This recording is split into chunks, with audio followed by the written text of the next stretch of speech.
헬로우 월드 생존형 개발자 성량입니다.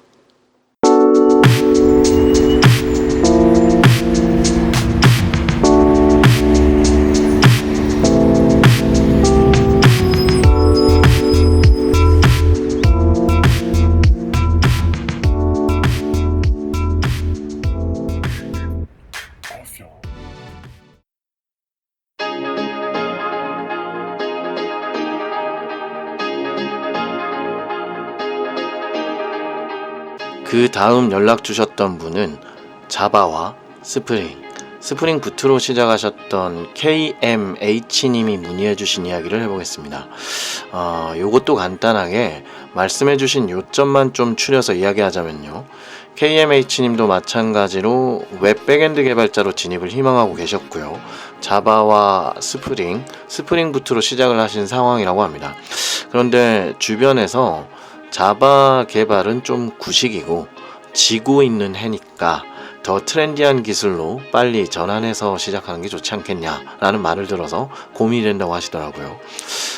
그리고 국내 자바 개발 업계 쪽에 안 좋은 소문이 많아서 네카라쿠베급의 소프트웨어적으로 좋은 테크 기업을 갈 정도가 아니라면 자바는 안 하는 게 낫다라는 이야기도 어딘가 접하셔서 지금이라도 다른 백엔드 기술로 넘어가야 하는 건지 고민이 된다고 하셨어요. 일단 어느 부분에서 KMH님께서 염려하고 계시고 고민되시는지는 대충 알 것 같습니다. 그리고 그 신경 쓰고 계신 포인트가 사실상 국내의 자바 업계의 기나긴 숙제 같은 느낌도 있긴 한데요. 일단 앞에서 말씀드렸던 채용시장 규모를 국내 한정으로 보았을 때 자바 개발자 시장은 여전히 한국에서 매우 큰 영향력을 발휘하고 있고, 단순 채용 건수 비교로만 보면 특히 웹 백엔드에서 시장 규모는 다른 모든 언어의 채용 시장을 다 합친 것보다 많은 채용 건수가 나타나긴 합니다.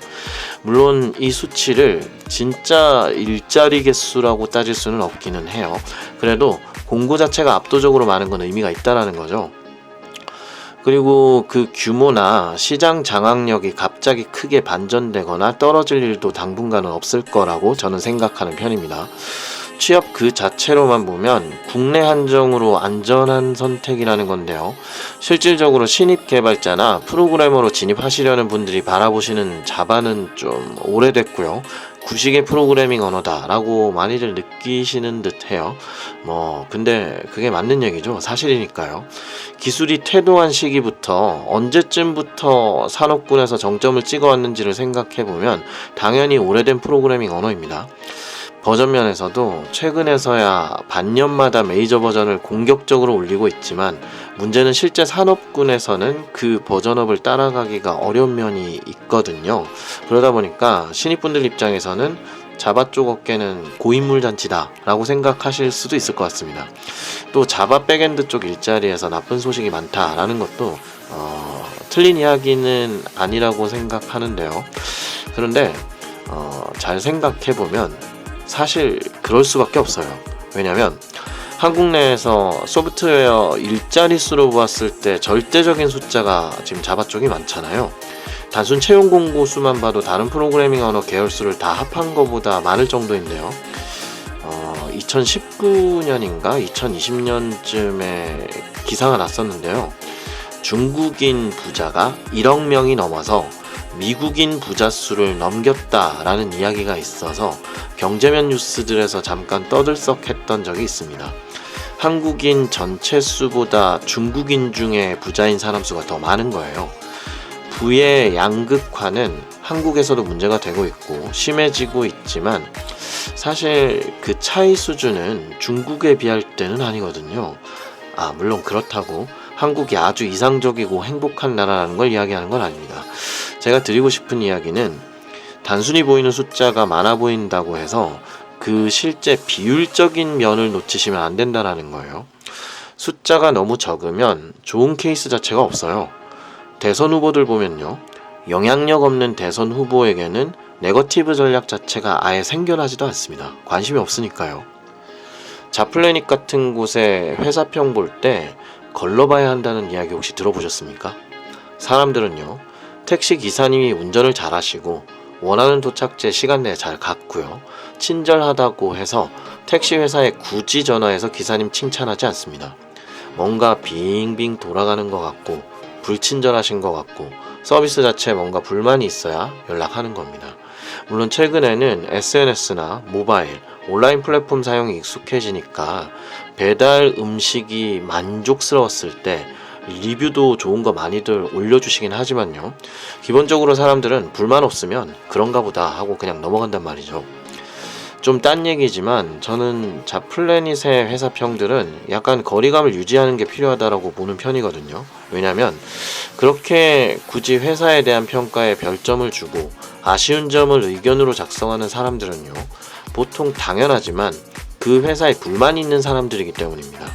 이런 회사는 오시면 안 돼요 라는 공익적인 목적도 있을 수 있지만 난 떠나련다. 함께해서 더러웠고 다시는 만나지 말자. 그리고 좋은 소리는 절대 해주기 싫은데? 라는 느낌이에요.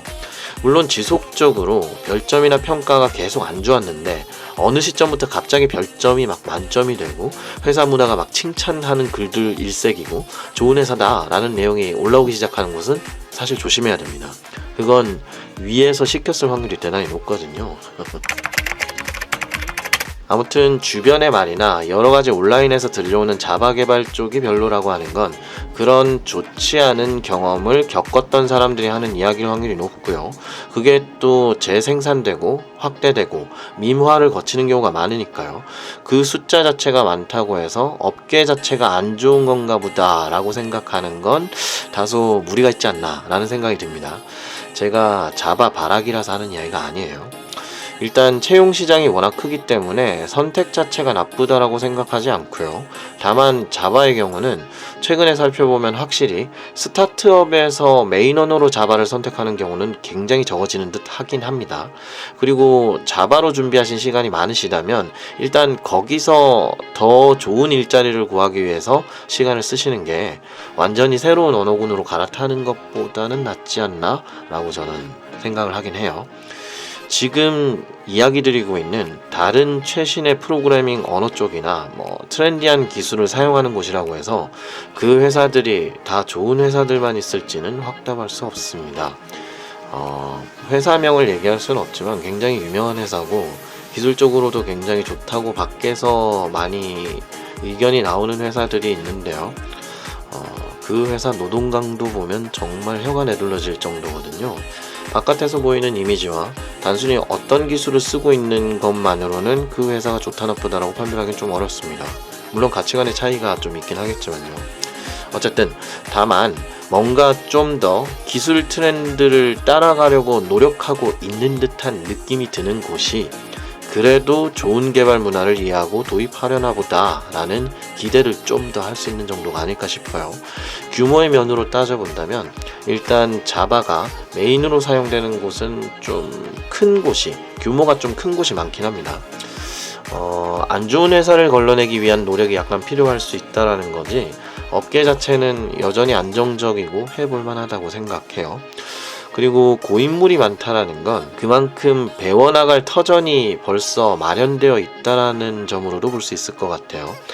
한국이 지난 10여 년 정도 동안 소프트웨어 업계가 무척 힘들었던 시기이기 때문에 사실 헐이라고 표현되는 7, 8년 차부터 15년 정도의 경력을 가진 분들이 많이 모자라다고 표현하시거든요. 앞에서 이끌어줄 사람이 좀 적긴 해요. 그리고 그런 면에서 봤을 때 그나마 자바 쪽이 기본적인 사람이 많기 때문에 선배들이 좀 있다라는 게 아마 좋은 점이 되지 않을까 이런 생각도 듭니다. 물론 선배라고 해도 케바케이긴 하지만요. 안 좋은 회사를 걸러내는 노력이라면 앞에서 말씀드린 자플래닛이나 구글 검색을 통해서 문제 있는 회사인지를 알아보시고 기술적인 부분을 좀 본다면요. 이건 제가 좀 개인적인 기준으로 러프하게 이야기를 드려볼게요. 제 경우는 일단 자바 버전이 8 미만이면 안 갑니다. 아무리 못해도 8까지는 올라와 있어야 되고요. 그리고 B2G 사업, 그러니까 정부가 고객 대상인 곳이라면 저는 좀 신중해지는 편이기는 해요. 꼭 나쁘다라는 건 아닌데요. 제가 겪었을 때 제 경험적으로 혹은 주변의 개발자분들이랑 얘기를 하다 보면 정부 과제나 정부 사업 자체가 주력 사업인 회사 쪽은 소프트웨어 엔지니어 입장에서는 좀 힘든 경우가 많아서요. 그리고 스프링 버전이 3 버전 때 이하면 저는 좀 꺼리는 편이고요. 레거시 스프링 방식보단 스프링 부트가 도입된 데를 좀 더 선호하는 편입니다. 레스트풀이나 MSA 같은 방식 쓰는 데가 아마 레거시 스프링보다는 스프링 부트를 쓸 확률이 좀 높고요. 어차피 모집 요강에 다 적혀 있을 거예요. 그리고 외부 파견 위주의 일을 해야 되는 회사면 저는 지금은 가능하면 안 가려고 합니다. 원래 저도요, 돈이 되면 안 가리고 아무 곳이나 잘 갔었는데요. 지금은 최소한 내근직, 인하우스 개발이 전제된 곳을 찾는 편이고요. 그리고 또 IDE가 인텔리제이인지 이클립스 기반인지 여부는 저는 그렇게 따지는 편은 아닙니다. 그 외에 실제 근무 시간 외 회사 내 행사들, 요즘엔 코로나 때문에 거의 없지만요, 그런 것들도 좀 보고요. 워라밸을 보장해주지 않는 듯한 문화를 아직까지도 가지고 있는 회사 같으면 저는 회사 자체를 차단합니다. 그리고 그런 거 외에도요, 사실 이건 개발자랑은 상관없는 이야기지만 저는 출퇴근 거리를 좀 많이 보는 편이에요. 저희도 월급쟁이니까요. 물론 신입으로 취업하시는 입장에서 사용할 기술군도 중요하지만 근본적으로 누구에게나 적용되는 월급쟁이로서의 조건도 저는 굉장히 중요하게 보거든요. 하루 이틀 일할 게 아니니까요. 국내 한정으로 자바가 취업시장 자체가 아직 가장 넓은 축에 속하는 기술군이기 때문에 적당히 걸을 수만 있으시다면 그냥 하시던 거 하셔도 된다고 생각합니다. 그리고 상황 자체가 그렇게 좋지 않아서 일단 빨리 진입해야 하는 상황이시면 자바 쪽이 일단 선택 자체로서는 우선순위를 높일 수 있지 않나 라는 생각도 좀 들어요. 무슨 언어를 할 줄 안다 라는 걸로 갈 수 있는 회사의 질이 높아지는 시대는 아니에요. 사실 이건 과거에도 그랬었습니다. 이런 프로그래밍 언어 할 줄 안다고 대우가 더 좋아지고 이런 거는 별로 없었던 것 같아요. 코드 자체를 얼마나 맛깔나게 짤 수 있느냐가 더 중요한 것 같고요. 그러니까 너무 걱정하지 마시고요. 하던 거 깊게 잘 파셔서 빨리 취업하시고요. 자꾸 두리번거리면서 내 선택이 맞는 건가? 틀린 건가? 딴 걸로 바꿔야 되나? 여기도 한번 물어볼까?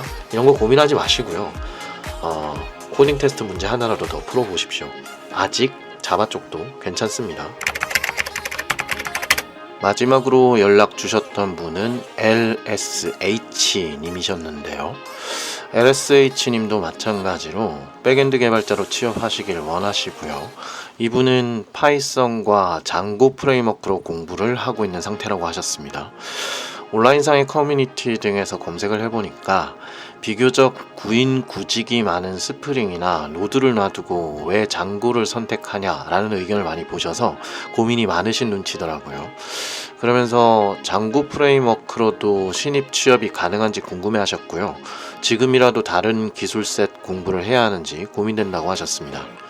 일단 앞서 다루었던 노드.js나 자바 스프링 기반 백엔드처럼 해도 아무 문제 없다, 그냥 하던 대로 하셔도 된다 와 같이 말씀드렸던 의견과는 좀 달리요.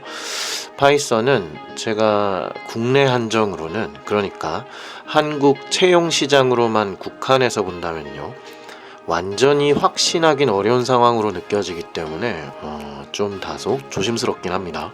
일단 잡코리아에서 나왔던 신입 웹 백엔드 채용 시장에서 파이썬에 대한 수요에서 나온 결과를 보면요, 사실 저의 의견도 경험적으로랄까요, 체감되는 느낌으로는 잡코리아의 결과와 거의 일치한 상태였습니다. 그렇기 때문에 파이썬 웹 백엔드에 대한 내용은 아마 제가 지금 말씀드릴 의견에 동의하지 않는 분들도 많으실 수 있다고 생각해요. 잡코리아의 파이썬 신입에 대한 내용을 다시 말씀드리자면요, 신입 개발자로서의 채용 공고 수가 국내에서 현재 3손가락 안에 들 정도로 많은 인원을 채용하고 있습니다. 800여 건 정도 되는데요. 그런데 이 중에서 웹 프레임워크를 언급하거나 웹 백엔드로서 파이썬 신입 개발자를 뽑는 수는 100건이 좀 안 되는 상태였어요. 즉 파이썬 신입을 고용하기 위해 채용 공고를 내는 업체 8곳 중 1곳 정도라고 보면 되고요. 이걸 퍼센테이지로 따지면 12에서 13% 정도가 되는 겁니다. 노드.js, 그러니까 자바스크립트 기반 백엔드의 신입 개발자 채용건은 전체 자바스크립트 채용과 맞춰보면 대략 4분의 1에서 5분의 1 정도 되는 거고요.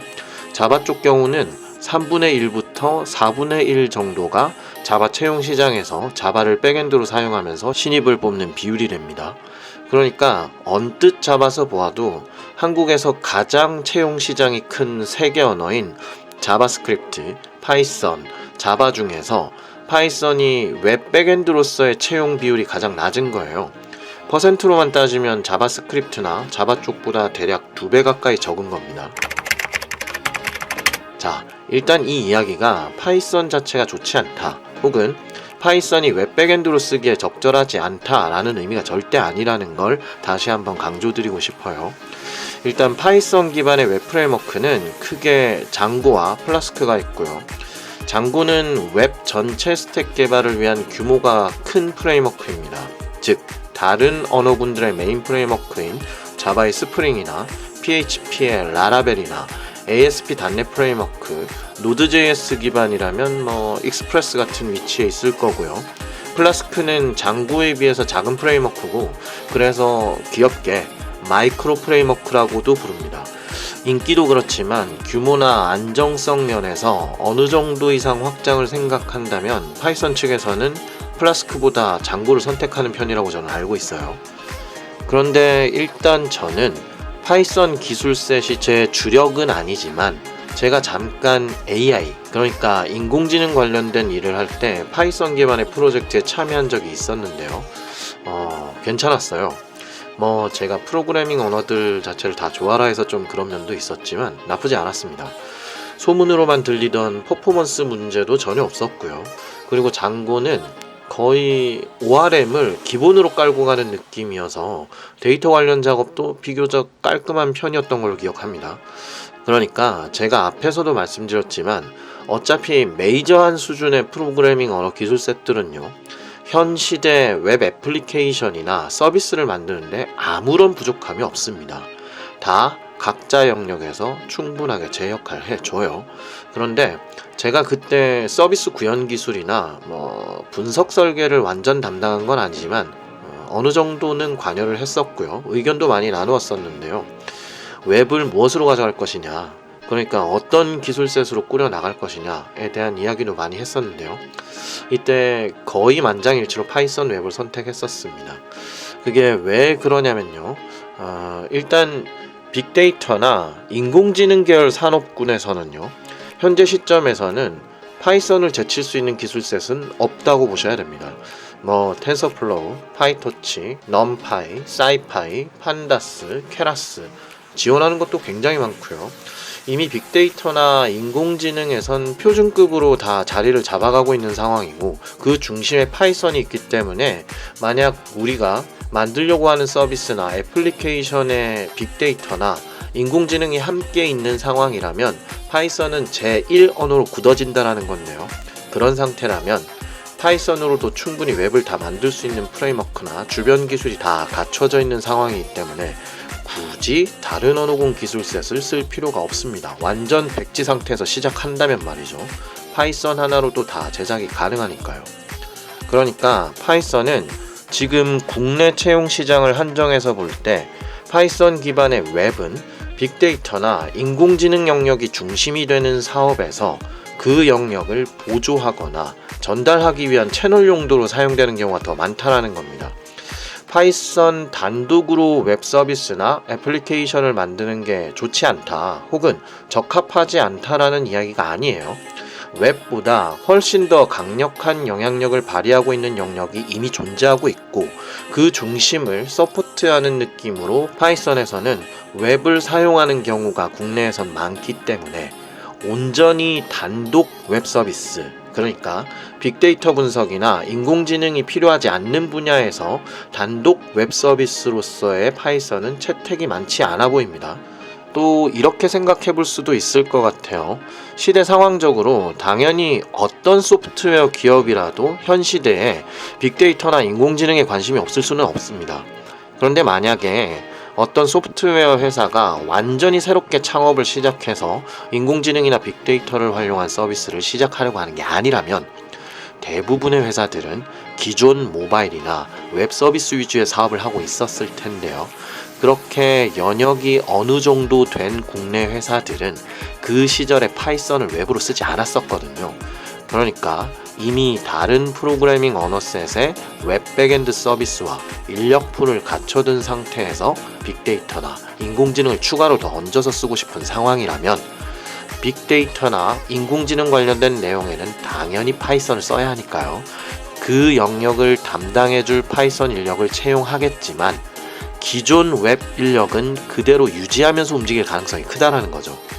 빅데이터나 인공지능 사업해도 웹은 필요한데 그럼 그 신사업 한다고 기존에 자바나 ASP.NET, PHP로 꾸려왔던 웹 인력을 다 파이썬으로 교체할 수 있을까요? 굉장히 어려운 일이에요. 어차피 기존 사업은 그 사업대로 매출이 나고 있어서 유지를 하고 있는 상황일 테니 누차 말씀드렸지만 신사업 아이템이 있다고 그렇게 기존 인력이나 서비스에 사용되는 기반 기술 못 갈아엎어요. 또 마찬가지로 제가 앞에서도 언급했지만 결국 빅데이터나 인공지능과 같은 기술들은 기존의 웹 백엔드보다 더 뒤에 있는 백엔드 영역이라고 볼 수 있거든요.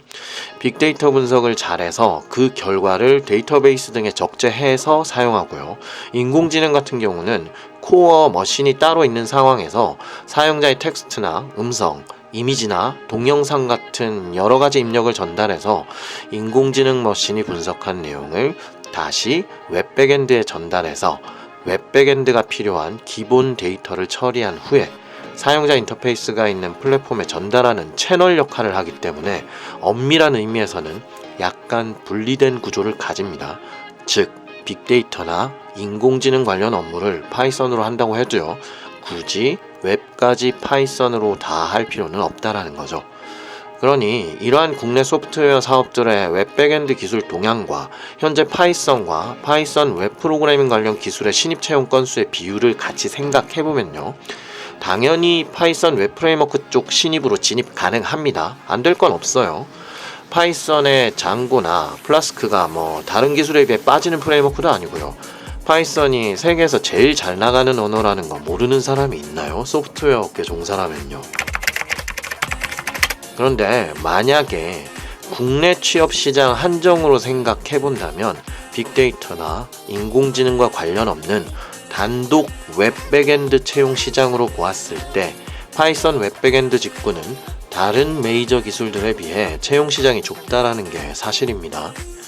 그렇다면 이러한 현재 상태에서 웹 백엔드 신입 개발자, 프로그래머의 진입을 생각한다면 저는 두 가지 정도를 고려해 볼 수 있을 것 같습니다. 첫 번째는 파이썬과 파이썬 웹 프레임워크를 공부하시되 파이썬을 활용한 빅데이터나 인공지능 쪽에도 관심을 두셔서 파이썬이 절대 강자 위치에 있는 영역에 좀 더 다가가서 발을 들이는 방식으로 진입 문의 넓이를 약간 넓히는 식으로 접근해 볼 수 있을 것 같습니다. 다만 빅데이터나 인공지능 관련된 곳은요, 냉정하게 말씀드려서 학력과 전공 여부에 아직 영향을 많이 받습니다. 그러니까 그 부분도 염두하셔야 된다고 저는 생각해요. 두 번째는 그래요. 그냥 간단하게 옮겨 타는 겁니다. 실질적으로 파이썬 웹 백엔드 자체의 채용 비율이 국내에서는 한국 채용 시장에서는 아직 낮은 편이니까요. 언어군이나 빅데이터, 인공지능과 같은 테크 분야에 크게 애착을 가지고 있으신 게 아니고 웹 백엔드 영역 자체에 욕심이 있으시다면 기술셋 자체를 좀 더 웹 백엔드의 진입 문이 넓은 언어군으로 옮겨 타시는 것도 방법이라고 생각해요. 아니면 파이썬에 대한 애착이 있으시고 웹 백엔드로 가고 싶지만 빅데이터나 인공지능 분야 쪽까지 할 생각은 없는 상태라면 일단 그대로 파이썬과 장고 등을 공부를 하시되 노드.js 진영이나 자바 스프링 진영의 기술을 하나 선택해서 세컨드 수준의 기술셋으로 가져가는 형식으로 가는 것도 괜찮을 것 같습니다. 일단 취업은 해야 되니까요. 그래서 결론적으로 저는 파이썬 자체나 장고, 플라스크 등 파이썬 기반 웹 프레임워크의 기술적인 면에 대해서는 당연히 긍정적이고요. 향후 채용 시장도 계속 늘어날 것이라고 예상하고 있지만 지금 현재 시점에 국내에서 파이썬 웹 백엔드만을 원하는 취업 시장은 다른 언어군에 비해 비교적 적어 보이니까요. 고민을 좀 해보시는 것도 좋겠다라는 생각이 듭니다. 까놓고 안 될 건 없어요. 어쨌든 모집하고 있는 회사가 아주 적거나 없는 것도 아니잖아요. 딴 언어보다 좀 작다라는 거지. 솔직히 열심히 하시다 보면 다 길이 생깁니다. 파이썬이 지금 전 세계 1, 2위를 다투는 언어예요. 꿀릴 것도 없고요. 쫄 것도 하나도 없습니다. 하지만 그럼에도 계속 고민이나 걱정이 되신다면 제 개인적인 생각으로는 국내에서 파이썬 웹 백엔드의 입지가 자바스크립트나 자바처럼 완전히 확실할 수 있는 정도에는 아직 미치지 못하니까요. 좀 더 안전한 방법을 모색해 보시는 것도 좋을 것 같습니다. 케이스별로 따로 말씀드리려고 하다 보니 엄청 길어졌네요. 아마 이번 에피소드가 제 팟캐스트에 지금까지 나온 모든 에피소드 통틀어서 가장 긴 에피소드가 되지 않을까 싶네요. 나중에 편집을 하면서 길이를 좀 재보고요. 너무 길면 두 회로 나눠서 해야 될지도 모르겠다는 생각이 불안하게 듭니다. 자, 그 다음 가장 메이저한 세 가지 언어 셋을 이야기했으니까요. 나머지 기술 셋들도 가볍게 한번 이야기해 보겠습니다. PHP 경우는요. 전 세계적인 메이저 웹 프로그래밍 언어임에도 일단 한국에서는 비교적 인기가 없는 편입니다. 하지만 유럽권에서는 PHP는 압도적으로 많이 사용되고요. 일본에서도 많이 사용됩니다. 한국에서 특별히 인기가 없는 거라고 보시면 되고요. 젯브레인즈 2021년 개발자 에코시스템 현황 인포그래픽에서요. 주요 프로그래밍 언어로 PHP가 사용되는 비율을 국가별로 나눈 결과를 보면요. 한국이 꼴찌입니다. 5%밖에 안 돼요. 1위는 프랑스고요. 프랑스에서는 43%가 PHP를 주로 쓴다고 합니다. 프랑스에서는 PHP로 전자정보 프레임워크가 있는 건지도 모르겠네요. 그러니까 이게 무슨 말이냐면 프로그래밍 언어나 기술셋 자체가 뭔가를 만들어내기에 부족하거나 더 좋거나 이런 문제로 딱 잘라서 보기는 어렵고요. 그냥 나라별로 기호나 채용시장 크기가 다른 거다라고 보셔야 됩니다. 그런 면에서 한국은 PHP 시장이 비교적 적은 편이라고 볼 수 있습니다. 하지만 그렇다고 PHP가 웹 서비스를 만들기에 적합하지 않냐? 그건 말도 안 되는 소리예요. 애초에 PHP는 웹 그 자체만을 위해 존재하는 언어인데요. 그리고 최근에 버전도 올라오고 라라벨 프레임워크도 좋기 때문에 솔직히 어디 꿀리지도 않아요. 그냥 한국에서의 인식과 인기가 낮을 뿐인 거죠. 일단 채용 시장 자체가 다른 세계 언어들에 비해 적긴 한데요. 이건 제가 최근에 지인분들과도 이야기를 좀 했던 건데 요 최근에 웹 에이전시들이 많이들 넘어지고 있다고 하더라고요. 많이들 망한 건데요. 왜냐하면 일반적인 홈페이지나 간단한 쇼핑몰 등의 소규모 제작 외주 시장이 좀 많이 분화된 것도 있고요. 개인 프리랜서 개발자 시장이 위시캣이나 크몬 같은 프리랜서 중개 플랫폼들이 또 나와서 소규모 업체는 많이 어렵다고 해요. 그리고 소규모 홈페이지나 쇼핑몰은 외주가 아니더라도 프로그래밍 없이 웬만큼 만들어낼 수 있는 서비스가 많아져서 실질적인 시장 자체가 좀 작아진 것도 한몫한다고 합니다. 보통 국내에서 PHP는 과거에는 제로보드나 익스프레스 엔진, 그누보드 같은 걸로 저가형 웹 서비스 제작 때 많이 썼다고 하는데요. 이렇게 과거의 소규모 웹 에이전시로 시작했던 곳이 차츰차츰 생존을 위해서 모바일이나 좀 더 깊이 들어가는 웹 서비스 외주로 사업을 확장하는 곳이 많이 생기고 있다고 해요. 그렇다면 그런 회사들은 당연히 웹 백엔드는 기존 PHP로 유지를 하면서 웹 프론트엔드나 모바일 개발자를 충원해 나가겠죠. 신규 버전 PHP의 라라벨 프레임워크 등의 유려한 웹 프레임워크들이 잘 빠져나오고 있기 때문에 웹 백엔드로 충분히 괜찮습니다. 역사나 지나간 어떤 트렌드를 보시다 보면요. 대략적으로 보이는 것들이 있습니다. 관심을 가져볼 만합니다. PHP 시장은 한국에서 메이저하게 사용되는 자바스크립트, 자바, 파이썬의 규모에는 못 미치지만 먹고 살만합니다. 급여는 약간 낮은 것 같아 보이기도 한다고 하더라고요. 확실하지는 않습니다. PH 개발자분들 화내지 말아 주십시오. 사랑합니다. ASP.NET 쪽도 메이저 기술치고 한국에서는 그리 크게 인기가 있는 편은 아닌데요. 여기도 마찬가지로 유럽권을 비롯한 서양권에서는 꽤 인기가 있지만 한국은 쓰는 곳만 쓰는 느낌이에요. C샵도 좋고 웹 어셈블리도 좋은 것 같던데 슬쩍 찾아보니까 블레이저라는 프레임워크가 있더라고요. 자바스크립트 대신 C샵만으로 웹 풀스택 개발이 가능한 것 같던데요. SPA도 다 되고요.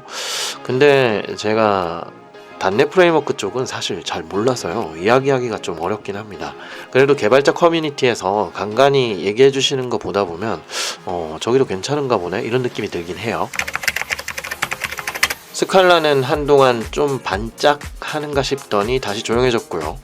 자바 백엔드를 코틀린으로 대체하는 곳도 간혹 보이고 저도 잠깐 해봤지만 실질적인 채용 시장에서는 아직 힘이 없는 것 같습니다. 국내 스타트업들 시장에서 좀 주목할 만한 트렌드는요. 백엔드나 서버단에 고랭이 심심치 않게 등장하고 있다는 겁니다. 제 경우는 고랭을 사용하는 개발자 지인은 사실 한 분도 없어서요. 고랭을 메인 서버 언어로 사용하는 스타트업에 근무하는 비개발자 직군에 계신 지인분께 제가 여쭤봤거든요. 그 얘기를 해주시는 게 애초에 회사 입장에서는요. 신입이 고랭을 공부하고 왔을 거란 기대를 아예 안 하시기 때문에 메이저가 아니니까요.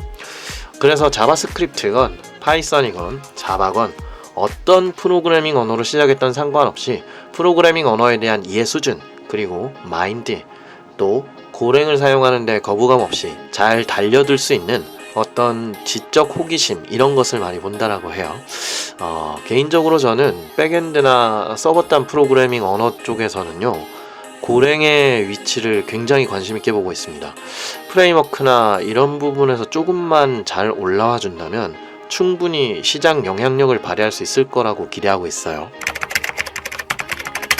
자, 준비했던 내용은 여기까지고요. 맥도날드에서 햄버거 자체를 제작하기 위한 모든 과정을 포함하는 것으로 비유할 수 있는 웹 백엔드의 영역은 말이죠. 원래 안 그래도 커버해야 하는 범위가 넓었었는데 지금은 그 끝을 알 수 없을 정도로 점점 넓어지고 점점 더 많은 종류의 직무가 연결되고요. 분리되어 있다고 생각했던 많은 기술 영역이 계속 희석되고 서로 흡수되고 있습니다. 국내에서 웹 백엔드 프로그래머 개발자를 하기 위해서 무조건 이 언어와 프레임워크를 공부하세요 라고 정해둘 순 없습니다. 메이저한 프로그래밍 언어군이라면 사실상 다 길이 있습니다. 다만 국내 한정의 취업 시장으로 보았을 때요 생각해볼 만한 점들을 오지랖 넓은 제가 이번 에피소드에서 다루어 보았으니까 참고해 주시기 바랍니다.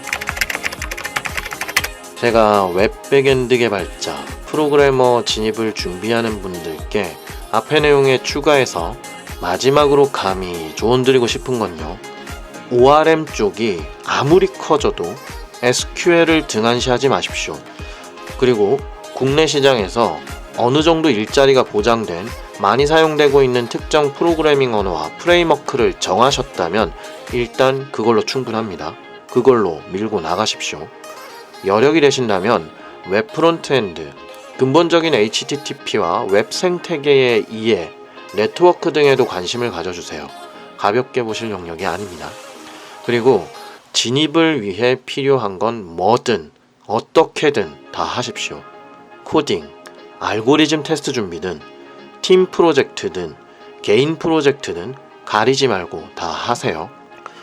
여러분 힘내세요. 분명히 가능합니다. 걱정하지 마시고요. 일단 시작하시고 달려드세요. 웹 백엔드 개발자, 프로그래머를 꿈꾸시는 취준생 여러분, 필드에서 만나 뵙길 진심으로 고대합니다. 환영합니다.